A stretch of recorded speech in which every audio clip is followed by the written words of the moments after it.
주께서 여러분과 함께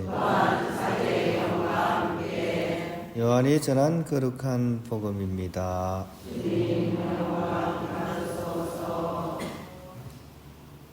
그때 요한은 예수님께서 자기 쪽으로 오시는 것을 보고 말하였다.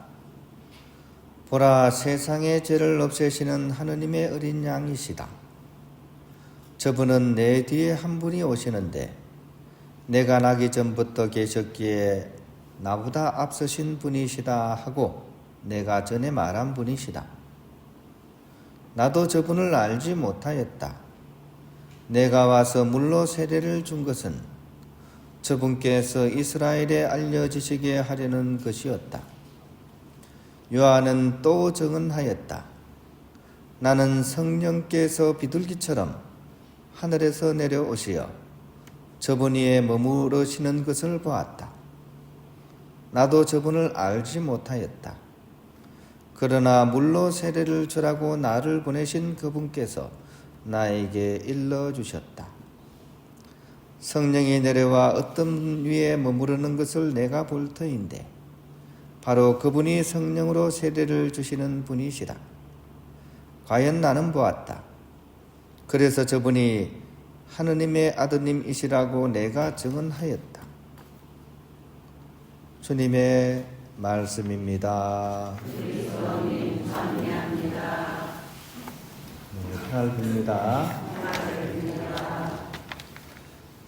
오늘 우리가 보내는 이 평일 미사는 주님 공현 전 수요일 미사를 봉헌하고 있습니다. 주님 공현 대축일이 사실 제2의 성탄이라고 불리는 그런 축일입니다. 그래서 이 주님 공현 대축일을 두고서 공현 전 일주일을 보내고 또 공현 후 일주일을 이렇게 주목해서 보내게 됩니다. 그만큼 이 그리스도인들에게는 중요한 그런 축일이기도 합니다. 특히 이제 공현 전 일주일은 요한복음을 중심으로 이렇게 전개가 됩니다. 요한복음과 아닌 다른 복음을 뭐라 그러죠? 공관복음 그럽니다. 같이 이렇게 공통적인 부분이 있다는 거죠. 그죠? 공통적으로 연관된 거죠. 그러면 요한복음이 아닌 공관복음은 어떻게 이 복음이 기록이 되어 있냐 하면 시기별로 되어 있습니다. 예수님의 어떤 이야기를 하는 데 있어서 예수님의 시기별로 이렇게 쭉 전개된 상태로 이렇게 예수님을 이렇게 증거하는 것이 공관복음이고 요한복음은 좀 다릅니다. 요한복음은 시기별로 된 것이 아니라 뭔가 이렇게 예수님께서 바로 구세주이시다. 예수님께서 우리에게 다녀가신 하느님이시다 하는 것을 증거하기 위해서 이걸 중점적으로 두고 다른 내용들을 이제 이렇게 상징적인 사건들을 배치를 한 거예요. 그러니까 다른 복음하고는 조금 다릅니다. 약간 의도성을 가지고서 예수님이야말로 우리에게 오신 하나님이었다 하는 것을 알리기 위해서 이렇게 내용을 구성을 한 겁니다. 그래서 다른 말로 신창세기라고 불리는 책이 요한복음이기도 해요. 즉 영원한 생명의 탄생과 성장을 전해주기 때문입니다. 창세기는 뭡니까? 하나님께서 이 세상을 막 창조하신 그런 내용을 이제 신학적인 의도를 가지고서 구성을 했다면 요한복음은 이제 예수님께서 하느님이시다 하는 내용을 알리기 위해서 영원한 생명의 탄생과 그 성장을 이렇게 목적에 두고서 이 복음서가 구성이 되었습니다. 그래서 이 공연전 일주일은 총 7날에 걸쳐 가지고 전개가 되는데요. 첫날은 세례자 요한이 나타나서 메시아가 이미 와 있다 하는 사실을 선포를 하고 2일차에서는 그분은 바로 하느님의 아드님이시고 하느님의 어린 양이시다 하는 내용이 2일차에 있고 3일차는 이제 세례자 요한이 자기 제자들에게 그 사실을 귀뜸해 주는 겁니다. 그러니까 뭐 안드레아나 이런 거죠. 당신의 제자들에게 세례자 요한이 저분이 바로 구세주이시다 하는 것을 귀뜸해 주는 장면이고요. 4일차는 바로 예수님과 베드로의 그런 첫 번째 만남이 이루어지는 그런 내용이 있고 5일차는 필립보의 부르심과 또 나타나엘의 그런 신앙 고백이 주된 내용으로 되어 있습니다. 6일차에서는 예수님께서 베타니아를 거쳐가지고 카나로 여행하시는 내용이 나오고 7일차에서는 카나의 혼인잔치에서 예수님께서 첫 기적을 일으키시면서 봐라! 이분이 바로 하느님의 아드님이시지 않냐. 이런 것을 이제 이렇게 전해주는 내용으로 되어 있습니다. 미리 얘기해드리는 것은 예습을 하자는 거죠. 그죠? 예습을 해야지 우리가 전체적인 흐름을 알 수 있잖아요. 자, 그렇다면 오늘은 몇 일차죠? 오늘은 사실은 2일차입니다. 2일차. 저분이야말로 하느님의 아드님이시요 특히 하느님의 어린 양이시다 하는 내용이 제일 핵심 내용입니다. 어떤 내용이 핵심이라고요? 하느님의 어린 양이시다. 아뉴스 데이죠. 아뉴스 데이죠. 아뉴스 데이. 데이는 하느님의, 아뉴스는 양입니다. 세례명 아네스 있죠. 아네스. 그죠? 아네스 없으십니까? 아네스가 양입니다. 양. 하느님의 어린 양. 이거는 굉장히 신학적인 의미가 담겨져 있는 그런 단어입니다. 양하면 그 구약 성경에서 어디가 제일 먼저 생각이 납니까? 양이라 그러면 바로 이스라엘 사람들에게 있어서 가장 큰 사건, 자다가 깨어나서도 기억날 사건, 이게 바로 출애굽 사건입니다. 출애굽 사건.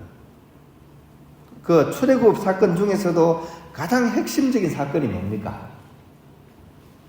이집트를 떠나오기 전에 가장 큰 사건이 뭡니까? 뭐 때문에 떠나올 수 있습니까? 파스카 사건이죠. 파스카. 그죠? 파스카가 뭡니까? 패스오버. 영어로는 패스오버. 건너뛰다. 뭐를 건너뜁니까? 예? 돌멩이를 건너뛰어요? 징검다리 건너뜁니까? 양의 피를 바른 그 집을 건너뛴다는 얘기죠. 그죠? 우리 창세기 얘기 다 아시잖아요. 그죠? 이 파라오가 절대로 이스라엘 백성을 안 낳아줍니다. 그래가지고 맨 마지막에 재앙이 뭡니까? 어느 집이건 할 것 없이 죽음의 천사가 가서 그 집의 마지들을 다 이렇게 데리고 가는 게 마지막 재앙입니다. 근데 이 집만은 건너뛰는 거예요. 어떤 집입니까? 그죠? 어린 양의 피를 문설주에 바른 집. 이 집은 놔두고 다른 집은 이렇게 데려가는 거죠. 그러니까 파스카죠. 그죠? 양을 잡아서 그 피를 문설주에 바른 그 집만 구원을 얻는다는 거예요. 굉장히 신학적인 내용입니다. 죽음에서 생명으로 건너가는 거죠. 이 양의 피를 바른 집은 속박에서 해방으로 넘어가는 거죠. 그래서 이 양이 굉장히 중요한 단어입니다. 그런데 오늘 세례자 요한이 예수님을 보고 뭐라 그랬습니까?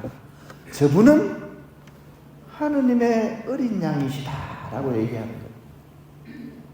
이 엄청난 고백입니다. 유수율의 황홀한 고백이에요. 정말 진심 어린 그런 고백인 거죠.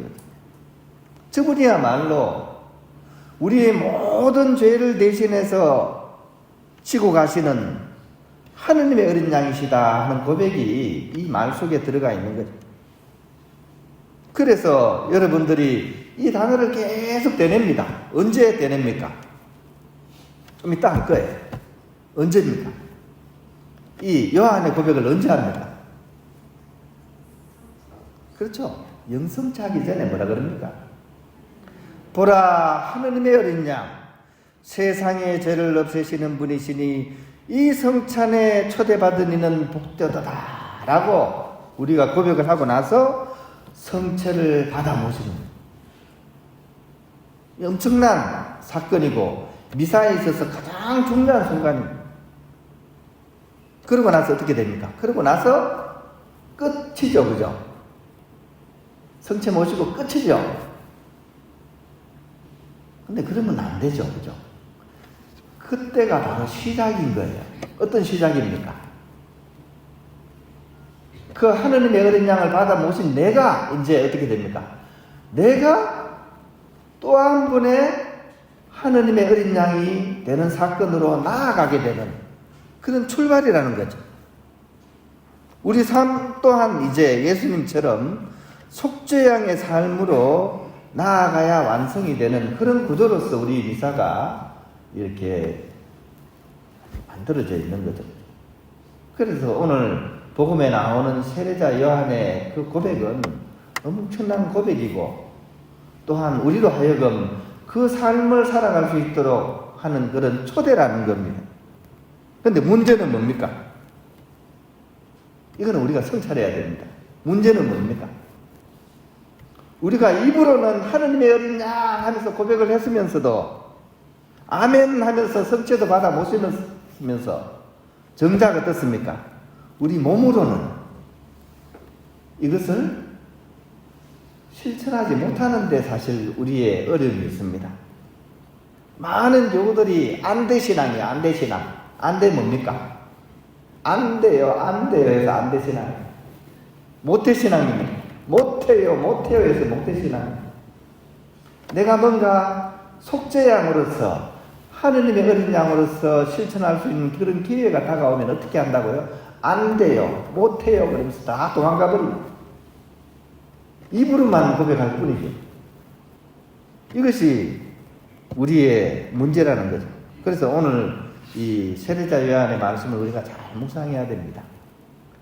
그런 마음 내려놓고 나도 주님처럼 살기 위해서 기꺼이 하느님의 어린 양이 될 수 있는 사람, 그런 사람이 진정 예수님의 증거자이자 신앙의 고백자라는 사실입니다. 보라, 하느님의 어린 양이시다. 2000년 전에 요한 앞에 지나갔던 예수님의 모습만이 아니라 우리 스스로가 그런 소리를 듣게 살아야 돼요. 보라, 저희는 하느님의 어린 양이시구나. 이런 얘기를 들을 수 있을 때, 그때 비로소 예수님의 발자취를 따르는 그리스도인들의 그런 삶이 펼쳐진다는 것 우리가 꼭 기억했으면 좋겠습니다. 제가 너무 장황하게 얘기를 했네요. 하나만 기억하면 됩니다. 하느님의 어린 양. 내가 하느님의 어린 양이 되어야 된다는 것. 그것을 꼭 기억하시기 바랍니다.